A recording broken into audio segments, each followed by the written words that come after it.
children. Our today's topic is of geography, the globe, latitude and longitude. So children, do you know that in previous time people used to be very scared of traveling because they thought that the earth is flat and after some time of traveling they would fall off the edge of the earth and reach the space. Isn't it funny?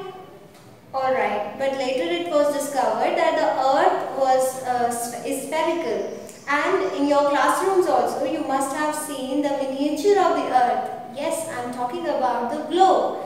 So today I will tell you in this chapter about the globe, its features and some of the important latitude as well as longitude lines which helps our earth and also helps us to know the location and the climate of a particular place.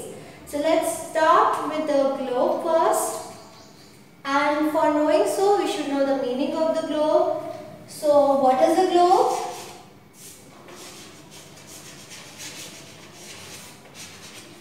A globe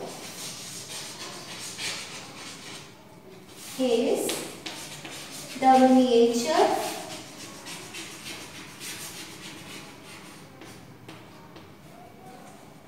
and a true model of the earth. Miniature means very small, and it accurately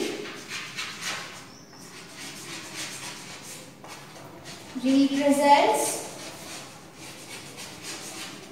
our planet.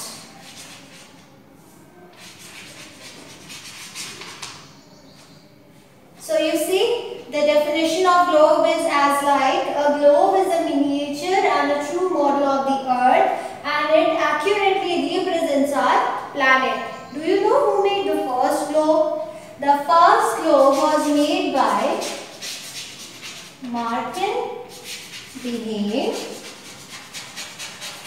in 1492 AD. So who made the globe? Martin Behaim in 1492 AD. Now I am going to show you what does a globe looks like and its certain features. So here I have a small model of a globe which represents our planet, as you can see here. Okay, so first of all look at the globe. The globe is completely in the spherical form, that is a circular shape. Then it is supported on the two axes. Okay, then let's talk about the directions that our planet have.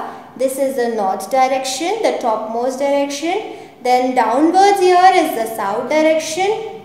Here is the east direction, and here is the west direction. Okay children, now these axes, first of all, what are axes? Let's quickly revise. The axis is an imaginary line on which the earth rotates. Okay, and our earth rotates from which direction?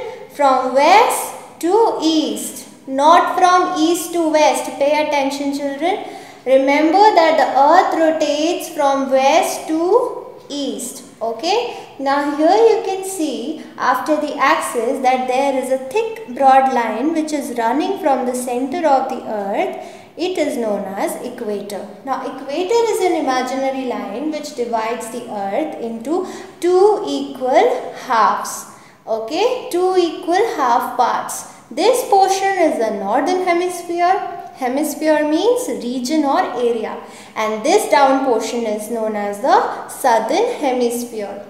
Why so? Because this portion lies in the north direction and this portion lies in the south direction. After this you can see various lines which are going from top to down and from east to west and west to east directions, vice versa. They are forming a check pattern known as the grid lines, which will be our next topic, which we will also understand with the help of a diagram that I'll make. next you can see that there are various continents and countries which are present on our planet, and it is been signified with the help of different colors such as brown, yellow.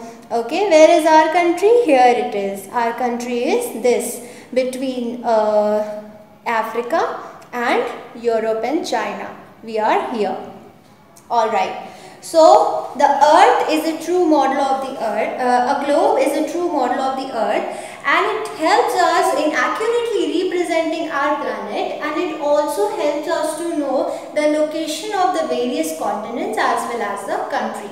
So now let's understand what are grid lines exactly, okay, and with the help of a diagram. Children, you know that this chapter is very interesting because I have used certain diagrams in this topic while explaining them, and because so that the concept is clear to you, and if you use the diagrams, I believe that the topic is in geography specifically is much more longer present in your mind. Yes? So let's continue further with the grid lines. So grid lines means basically the crisscross section which is created by the crossing or interconnection of the latitudinal as well as longitudinal lines. So for the grid lines, here I am making one spherical shape which will represent like our earth, and as I told you, it has an axis line which is an imaginary line which helps the earth to rotate. So this is known as the North Pole. This is known as the South Pole. Yes. Now in the middle of the earth, an imaginary line or circle is running which divides the earth into two equal halves. It is known as the equator. Alright. So it has divided the earth into two equal halves which we call as northern hemisphere and southern hemisphere. Now let's talk about the latitudinal lines and longitudinal lines. Latitudinal lines, they go horizontally like this. Yes, they are actually circles, they are not lines, they are circles which are encircling the earth like this. Okay. So you see, they are actually circles which are taking the round of our planet. So latitudes are exactly the horizontal lines which are running either from east to west direction or west to east direction. Then we have the prime meridians. Okay, the meridians of longitude. Okay, these are running from either North Pole to South Pole or South Pole to North Pole. Here you can see. So these are the latitudinal lines and these are the longitudinal lines. When these two lines cross connect each other, they make a check pattern like this, as you can see here. Yes? What is it known as? This is known as a grid line or a grid line connection. So the interconnection of the longitudinal lines as well as the latitudinal lines, they make up what? The grid lines. Now what is the purpose of these grid lines? Actually, when these lines they interconnect each other, they make small meeting points like this.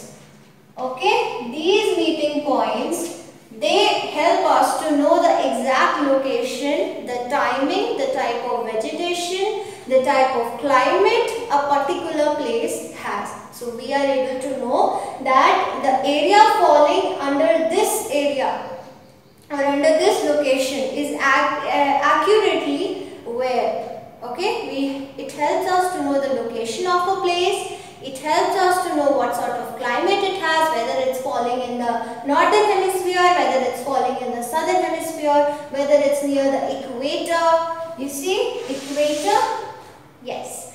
Whether it's in the western hemisphere or whether it's in the eastern hemisphere.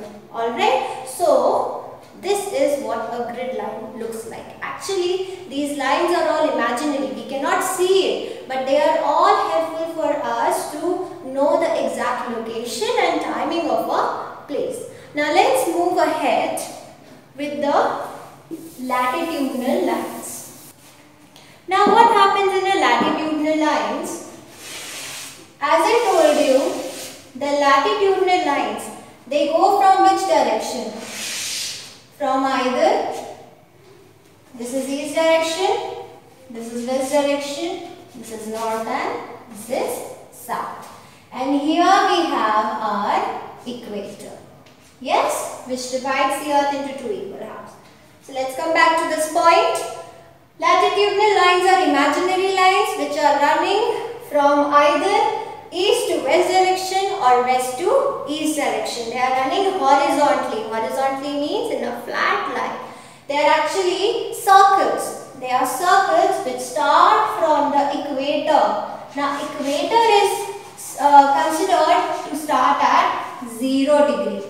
Why? Because the equator line or the equator circle, which is the biggest circle around the earth, it is considered as the starting point of all these latitudinal lines.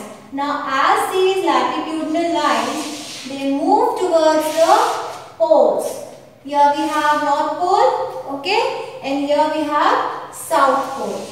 Where, children? Here, okay. So equator line is the starting point of all the latitudinal lines. As they move slowly and gradually towards the pole, their size, what happens to it? It starts decreasing. The circle starts to get smaller. Here also in the southern hemisphere, when the latitudinal circles or lines, they start reaching towards the south pole, you can see here the circle is getting smaller and smaller and smaller, and ultimately they just get confined to one dot or point over here at the two poles. This is North Pole, this is South Pole, right?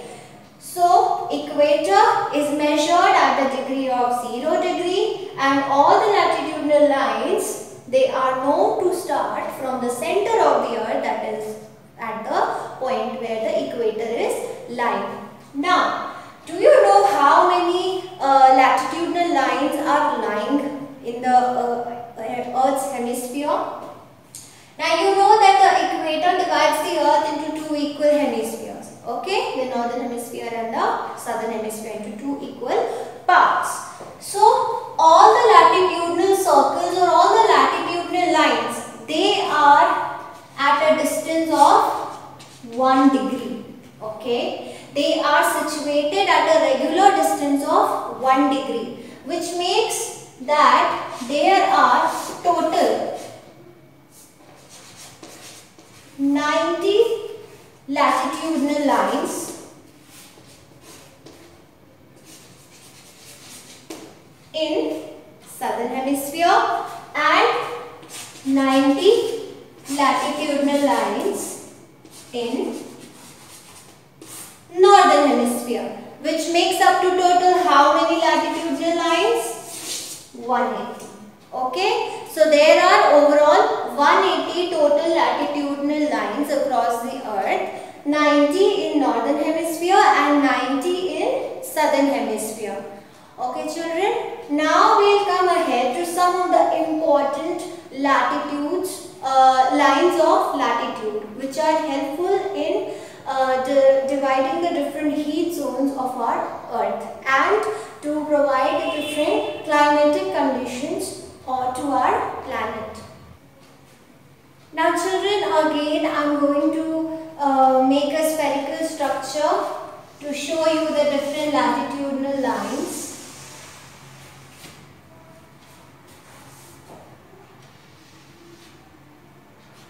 Okay, so here we have our earth axis, North Pole, then we have South Pole. Okay, now equator, the most important line, equator, which is the starting point of all the latitudinal lines.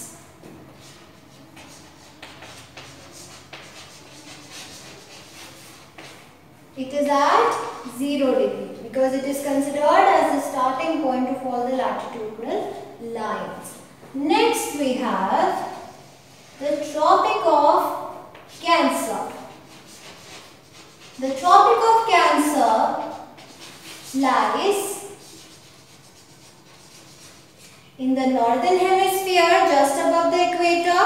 It is located at the degree of 23.5 degree north. Just because it is located in the northern hemisphere, so we will write it as 23.5 degree north. Okay, latitude, north latitude.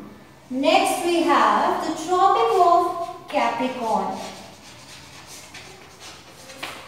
The Tropic of Capricorn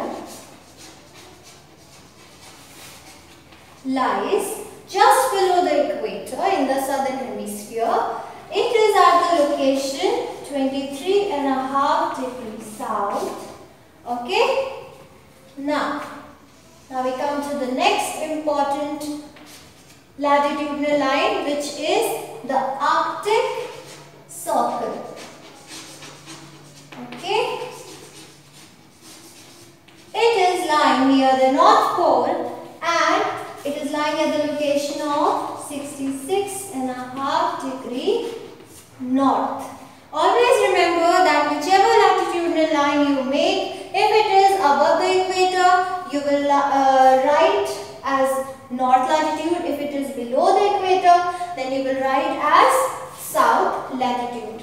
After this, we have one last important line of latitude, which is Antarctic Circle. It is lying near the South Pole at the degree of 62.5 degree south. Okay, so these were some of the important lines of latitude. Now these areas, as it is near the equator and the sun rays fall directly on it, therefore this area remains extremely hot throughout the year due to the presence of the direct sun rays falling on this region. This area, as it is near the North Pole, the polar caps, therefore it stays cold throughout the year. The sun rays are extremely low here. There is daylight, but the sun's heat is not in a large amount. Here also the same thing happens. As the Antarctic Circle is located near the South Pole, the sun rays gets divergent and they do not reach directly over this region. So therefore they have sunlight, they have daylight, but they don't have extremely hot conditions as they are placed near the polar caps. Now children, let us see what are the various uses of these lines of latitude. As I told you at the starting of the video also, that the latitudinal as well as longitudinal lines, they serve as important carriers of the message for telling us the timings, location, climate, vegetation. So here I am going to write those points only, that some of the important uses of latitudes are: firstly, it is used to know the exact location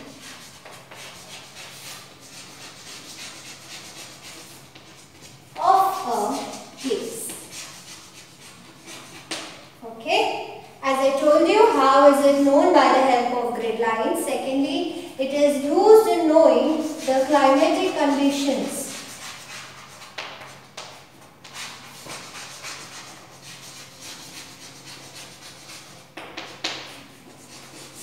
of a place.